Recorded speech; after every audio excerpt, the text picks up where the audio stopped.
Hey guys, and welcome to Bug Lover 27. Guess what? Today I'm not talking about math. I know, it's a blessing. Anyway, let's get to the main point of today. It's going to be on history. As some of you may know, we have a new Supreme Court Justice. Yay! Miss Amy Barrett. Why do I bring her up? Well, before she was sworn in, she had a fancy little interview with the senators of the United States that lasted for several days. Now, what was going on during her interview that was so great? Well, many things, actually, but today I want to talk about her comment on felons and their rights. Both Amy and Senator Durbin had great answers and questions, making this segment full of amazing and juicy information.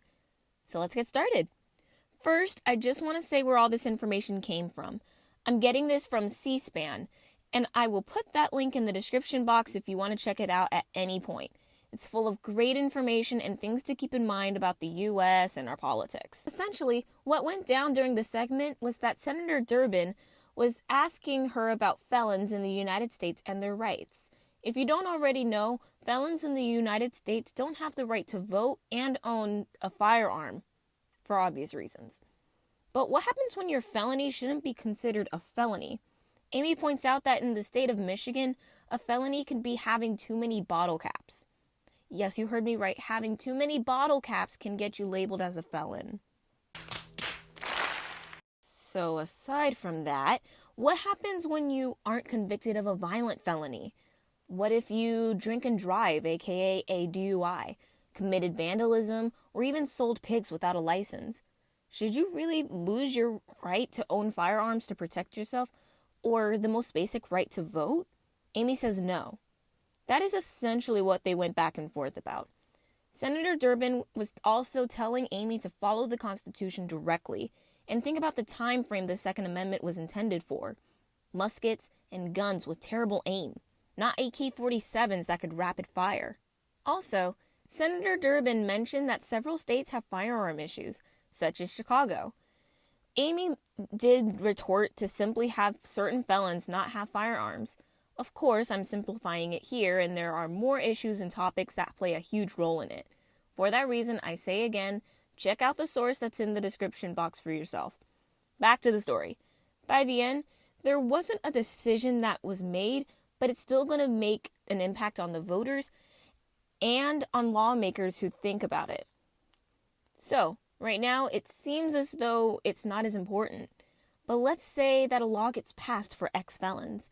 There will be way more voters and possibly more gun owners in the country. Anyway, I mentioned that this is a history video, so let's get into that. Way back when, and when I say way back when, I mean the 1800s, there was something that went down that many of us still argue about to this day. There are so many, but today I'm only going to talk about two, so don't at me. Let's continue. They were called the Black Codes and the Grandfather Clauses. Now, this is where things get really sticky, so hang in there with me for a moment. Essentially, the Black Codes made it so that any African American in the U.S. at the time didn't get any constitutional rights. Yeah, zero, zip, none. Sounds familiar? It should. It's almost the same situation as the felons we're talking about today. On a side note, if it makes any difference to anyone, the Black Codes was legally outlawed in 1868. So it was a dreadful few years, but still. Now, let's move on to our grandfather clauses. Now, you may recognize the name since it's still a term we use today, but it had a different meaning back when it was used in 1895. Basically, it made it really hard for specific people to vote. Depending on what the state was, you had to be able to read certain things, have X amount of land, and stuff like that. Again, kind of similar to the felons Amy is trying to help. Also, again, if it makes anyone feel any better, it was legally outlawed in 1910. So what does the African American population being suppressed in early America have to do with our felons today in 2020? Nothing. Well, not absolutely. It's more of a tie to the past that people, at least I, can't help but see the equivalence to. Okay, so why is it important? Why should we care? Check this out. Quote, in 2016, 110 million Americans had an arrest record with police authorities. That is over twice as many people as in 1997, when the total was 54 million, and works out to 44% of our adult population.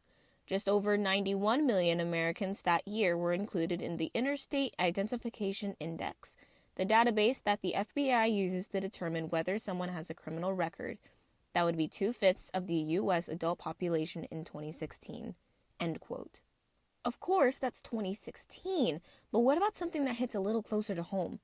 Quote, rough calculations suggest that the total population with a felony in America today, 2019, might equal or exceed 24 million. End quote. This is straight from the American Enterprise Institute. Now, why should we care? This is the real kicker. Get this. Quote, what do we know about this huge contingent of people? Almost nothing. Age, sex, ethnicity, living arrangement, family situation, income, educational profile, or even health status. End quote. That is what's sad. Before, with the black codes and the grandfather clauses, they were directed to the African American communities. But now, this is for every race. It knows no bounds. Oh boy, that was super intense. I don't think I've ever gotten that deep on this channel aside from the Israel versus Pakistan video. Anyway, like any video with info like this, it's always important to do your own fact checking. For that reason, I have the links to my sources in the description box below. I know I'm beating a dead horse with it, but I think it's really important to remember that for any topic, but especially things relating to politics, it's important to do fact checking. Also, before I get any angry commenters, I just want to say that I am in no way comparing the hardships of our ancestors to the felons and their lack of rights. They're both important in their own right. I just saw a similarity and ran with it for the sake of education. Anyway, my next video will definitely be way more lighthearted and not as deep. Also not about math. So hit that subscribe button to be notified of when I upload that fun video, and hit the like button to tell me if you want more stuff like this. Until next time, I'm BugLover27. Have a great day.